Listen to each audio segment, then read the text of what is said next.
Olá, que a graça de Cristo inunde a sua vida e o seu lar também. Hoje a nossa mensagem para o culto está baseada na Epístola de Judas.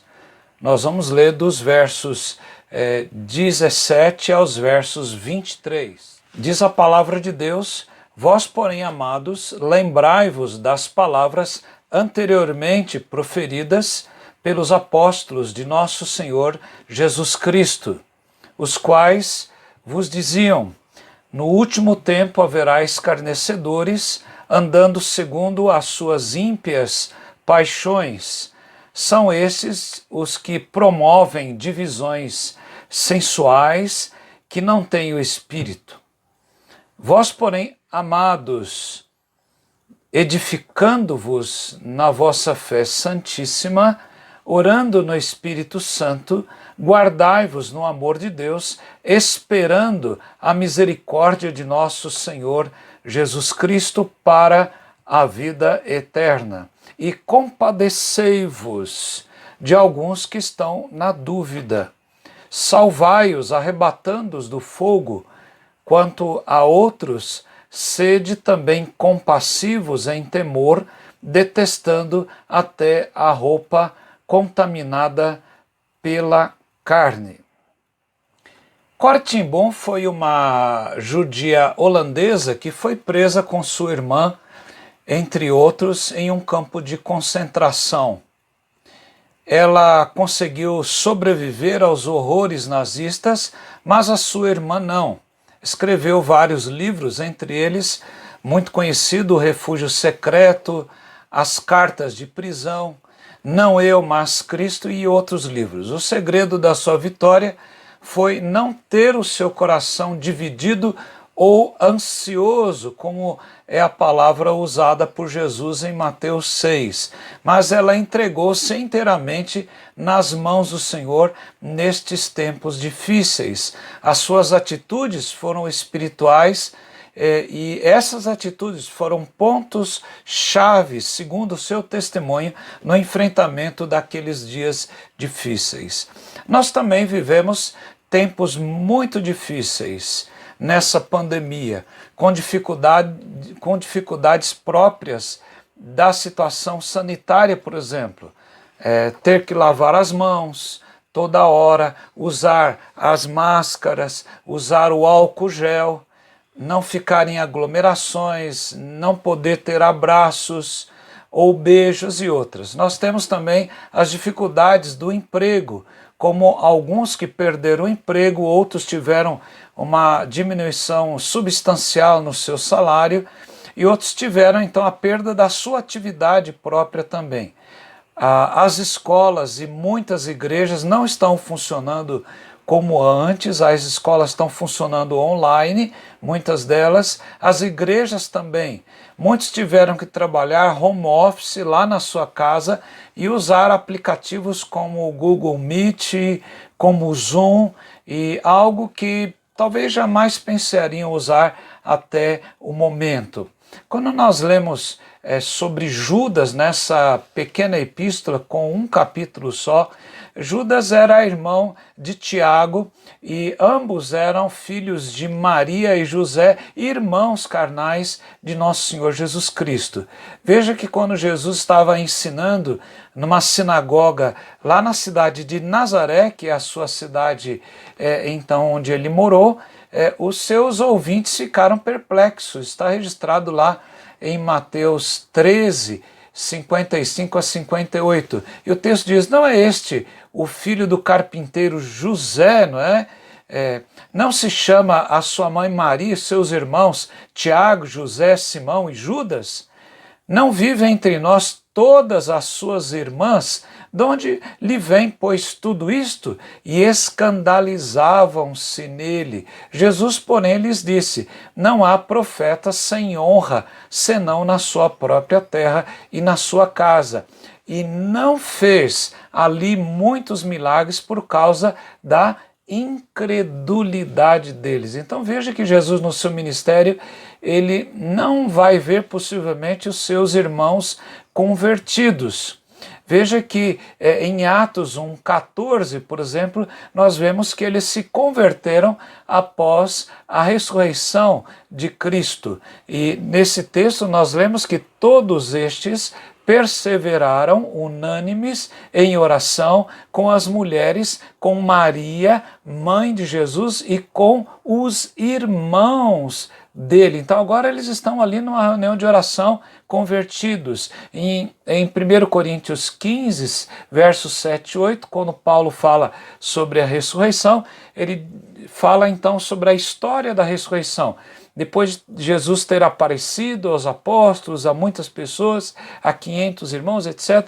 E ele fala, depois foi visto por Tiago, mais tarde por todos os apóstolos, e afinal, depois de todos, foi visto também por mim, por Paulo, né, como por um nascido fora de tempo.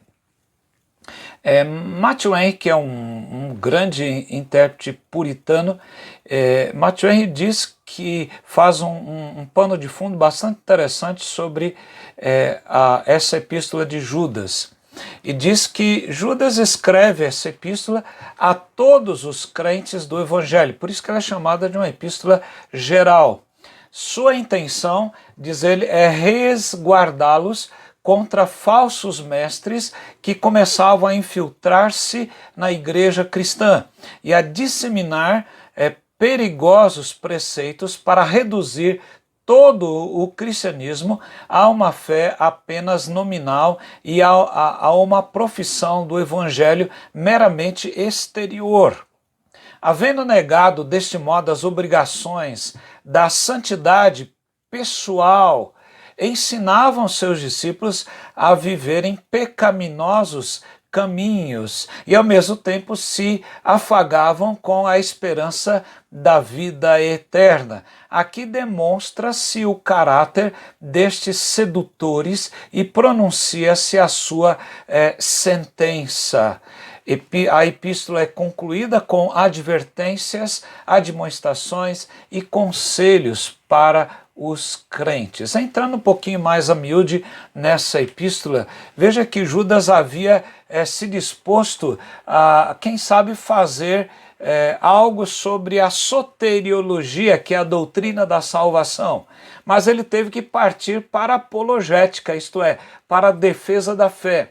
Ali nos versos 3 a 4 ele diz: amados, quando empregava toda a diligência para escrever-vos acerca da nossa comum salvação, veja que ele ia falar sobre salvação, ele diz, foi que me senti obrigado a corresponder-me convosco, exortando-vos a batalhardes diligentemente pela fé que uma vez por todas foi entregue aos santos, pois certos indivíduos se introduziram com dissimulação, os quais desde muito foram antecipadamente pronunciados para esta condenação, homens ímpios que transformam a libertinagem em libertinagem a graça de nosso Deus e negam o nosso único soberano e Senhor Jesus Cristo. O verso 19 diz que são estes os que promovem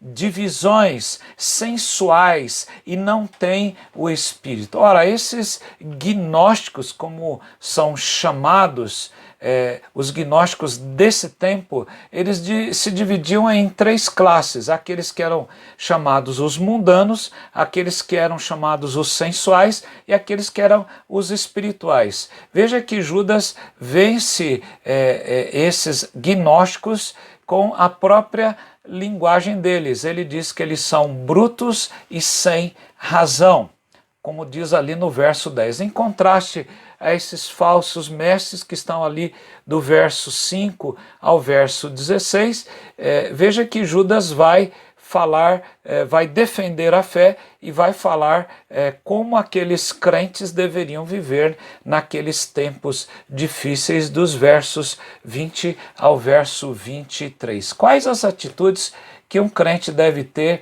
num tempo difícil, esse tempo de pandemia que nós vivemos? Quais são as atitudes que nós devemos ter? Primeiro, esses crentes deveriam edificar-se na fé. Veja que no verso 20, na primeira parte, ele diz: edificando-se na vossa fé santíssima. Como nós devemos nos edificar na fé nesses tempos difíceis? Veja que Paulo, quando escreve aos Efésios, numa região de grande idolatria, em tempos difíceis também, mas de falsa adoração, o templo a Diana dos Efésios. Veja que Paulo diz ali, Efésios 4, de 11 a 16, e ele mesmo concedeu uns para apóstolos, outros para profetas, outros para evangelistas e outros para pastores e mestres, com vistas ao aperfeiçoamento dos santos, isto é, dos crentes, para o desempenho do seu serviço. E qual a finalidade que Deus colocou estes servos de Deus? Para a edificação do corpo de Cristo. O verso 13 diz: até que todos cheguemos à unidade da fé e do pleno conhecimento do Filho de Deus, à perfeita varonilidade. Cheguemos a um grau de maturidade, à medida da estatura da plenitude de Cristo, para que não mais sejamos como meninos agitados de um lado para o outro e levados ao redor de todo o vento de doutrina pela artimanha dos homens, pela astúcia com que induzem ao erro. E ele termina dizendo: mas, como os crentes deveriam se portar? Mas, de maneira adversativa, aqueles que induzem ao erro, mas seguindo a verdade em amor, cresçamos em tudo naquele que é o cabeça, Cristo, de quem todo o corpo bem ajustado e consolidado pelo auxílio de toda a junta, segundo a justa cooperação de cada parte, efetua o seu próprio aumento para a edificação de si mesmo em amor. Então veja que Judas responde àqueles crentes naqueles tempos difíceis, quando aqueles falsos mestres assumiam aquelas congregações naquele tempo, ensinando doutrinas erradas.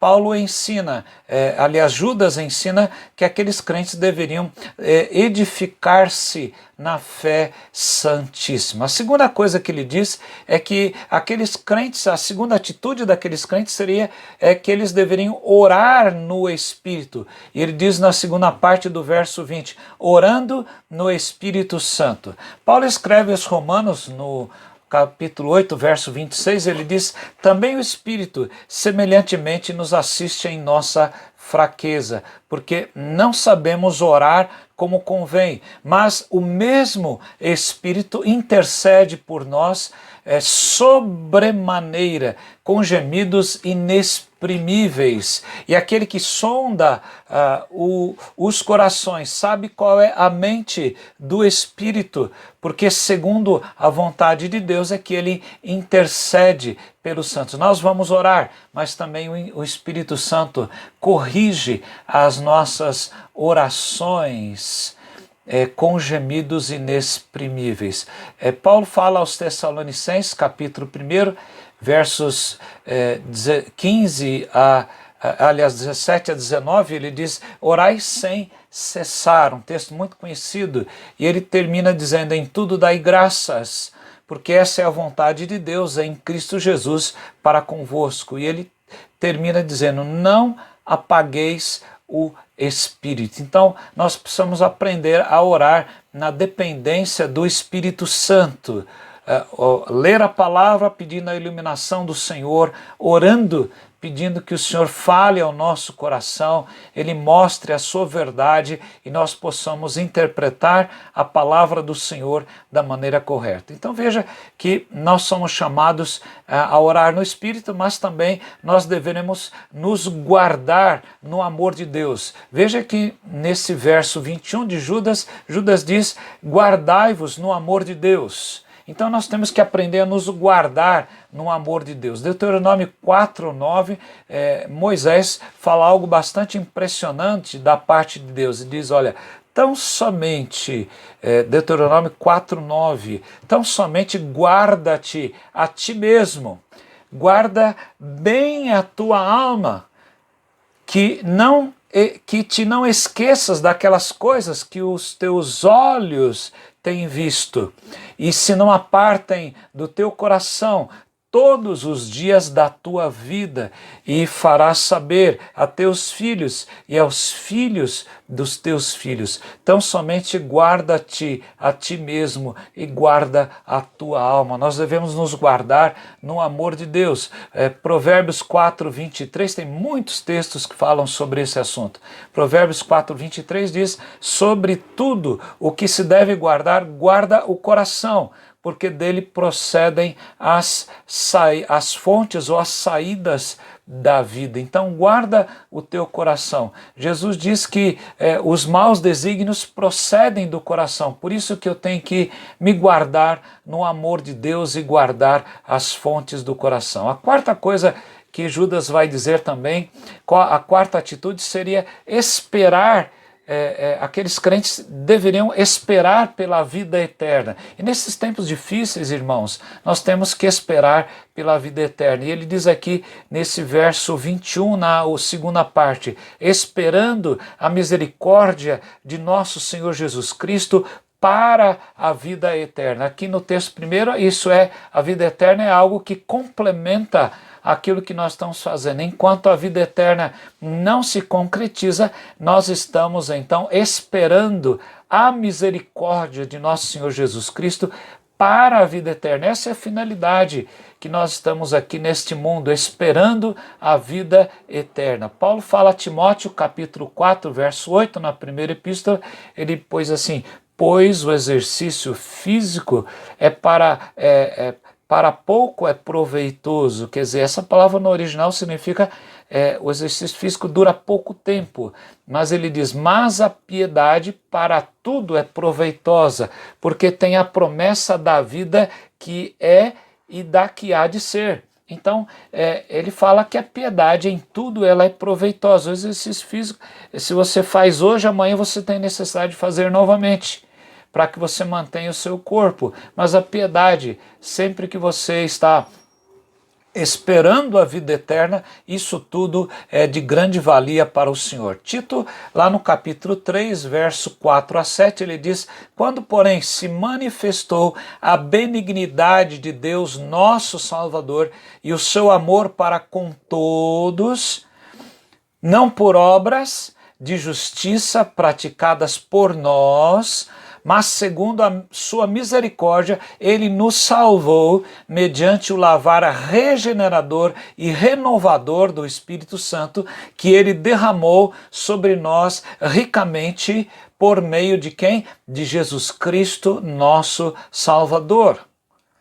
Para que tudo isso? A fim de que, justificados por graça, nos tornemos seus herdeiros segundo a esperança da vida eterna. Olha que importante isto, né? Saber que a nossa atitude é esperar pela vida eterna. A quinta atitude que Judas dá aqui, a epístola é pequena, mas são muitas lições. Ele diz que aqueles crentes daquela época deveriam se compadecer daquelas pessoas que não esperavam pela vida eterna, isto é, aquelas pessoas que estavam duvidosas. Ele adiciona uma oração aqui, uma oração aditiva, e ele diz aqui no verso 22, na segunda parte, no verso 23, a primeira: e compadecei-vos de alguns que estão na dúvida, salvai-os, arrebatando-os do fogo. Veja que Nosso Senhor, em Lucas capítulo 19, 41, 42, o evangelista Lucas registra essas palavras. Jesus, quando ia chegando, vendo a cidade de Jerusalém, ele chorou e dizia: se conheceras por ti mesmo, ainda hoje, o que é devido à paz, mas isto agora está oculto aos teus olhos. Jesus chora por aqueles judeus que ainda não estavam convertidos, estavam duvidosos. Será que é isso, Messias? Será que o que ele está falando é verdade? Será que esses milagres são verdadeiros? Esses sinais vêm de Deus? Então, na verdade, havia muitos duvidosos, mas Jesus, ele se compadece daqueles que são duvidosos. Nós olhamos lá a primeira epístola de Pedro também, no capítulo 3, verso 8, ele escreve aos cristãos que estão dispersos, e então Pedro, ele diz nesses versos: finalmente sede todos de igual ânimo, compadecidos, fraternalmente amigos, misericordiosos, humildes, não pagando mal por mal ou injúria por injúria, antes, pelo contrário, bendizendo, para isto, pois para isso mesmo foste chamados, a fim de receberdes bênção por herança. Então ele diz: olha, sejam compadecidos, se compadeçam daquelas pessoas que não têm Jesus. Orem por elas, para que o Espírito abra o coração delas para as verdades, a palavra do Senhor que você pode então transmitir. A sexta lição e última, irmãos, calma lá que já está acabando, né? A sexta e última lição nos diz que aqueles crentes daquela época, daquele momento, daqueles tempos difíceis, deveriam ser compassivos no temor do Senhor. Veja como é importante o temor do Senhor. E ele vai terminar esse verso 23, a última parte. Quanto a outros, sede também compassivos em temor, detestando até a roupa contaminada da carne. Quer dizer, tudo que você faz, você tem que estar observando. Veja a vida de Jó, como era um homem que temia o Senhor na sua época e na sua geração. Quando há uma reunião entre Deus, os filhos dos homens e Satanás, e Deus está ali, perguntou ainda o Senhor a Satanás: observaste o meu servo Jó, Jó capítulo 1, verso 8, porque ninguém há na terra semelhante a ele, homem íntegro e reto, temente a Deus, um homem que teme ao Senhor e que se desvia do mal. Veja que em Atos dos Apóstolos, quando Ananias e Safira, há uma grande fome e eles então vendem uma propriedade e prometem depositar aos pés dos apóstolos, eles não precisariam fazer isto. Mas eles fizeram um voto, e quando você faz um voto, você tem que cumpri-lo. Não é? Então Deus não se agrada de tolos, diz Provérbios, aquele que faz o voto e não cumpre o voto. Mas Atos 5,12 diz que veio primeiro Ananias, depois Safira, e ambos então caíram aos pés do apóstolo Pedro. E o texto no verso 11, Atos 5, onde diz: e sobreveio grande temor a toda a igreja e todos quantos ouviram a notícia destes acontecimentos. Será que você teme o Senhor nesse momento de dificuldade ou nas suas dificuldades? É importante nós pensarmos nestes aspectos aqui também. O que de fato nós podemos fazer? Quais as atitudes que nós devemos ter nesses tempos difíceis? Eu gostaria só que você lembrasse essas 6 atitudes que aqui nós temos. O que devemos fazer, em outras palavras, nesses tempos difíceis? Primeiro, edifique-se na fé.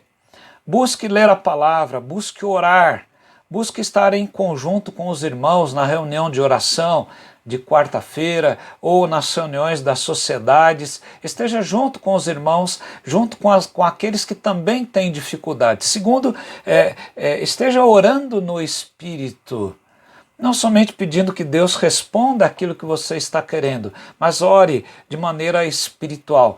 Terceiro, guarde-se no amor de Deus. Guardai-vos no amor de Deus, é a recomendação de Judas. Em quarto lugar, espere pela vida eterna. A nossa vida aqui, irmãos, é muito passageira, é efêmera. a vida sobe a 70, 80 anos, diz Moisés no Salmo 90, ele diz: o que passa disto é canseira e enfado, né? Então nós devemos aguardar a vida eterna. Um dia o Senhor há de nos chamar, ou Jesus há de voltar, e nós temos que aguardar a vida eterna. Em quinto lugar, nós devemos nos compadecer daquelas pessoas que estão em dúvida se seguem ou não Jesus Cristo. Alguns são amigos do Evangelho, mas não são convertidos a Cristo. Então a nossa oração é que Deus compunja esses corações. Em sexto lugar, aquela atitude que devemos ter é de um temor compassivo no coração. Quanto a vós outros, sede compassivos em temor, detestando até a roupa contaminada pela carne. Talvez você diga: puxa vida, eu não tenho como fazer isso, eu posso errar muitas vezes. Então, confie a sua vida a Jesus Cristo. Paulo fala aos Filipenses: tudo posso naquele Jesus que me fortalece. Em Cristo nós faremos proezas, nós somos vitoriosos por causa daquele que nos amou, e em Cristo nós seremos também vitoriosos. Que o Senhor o abençoe e você possa, nesses tempos difíceis, você ter atitudes desses servos de Deus como Corrie ten Boom, como tantos outros, Dietrich Bonhoeffer, um pastor luterano, que passaram pelo regime nazista, e Dietrich Bonhoeffer foi morto, enforcado, num púlpito de uma igreja luterana, mas Corrie ten Boom conseguiu sair ilesa, e ela testemunhou até o final da sua vida o Cristo que esteve com ela naqueles tempos difíceis. Que Ele esteja com você também nessas horas difíceis. Amém.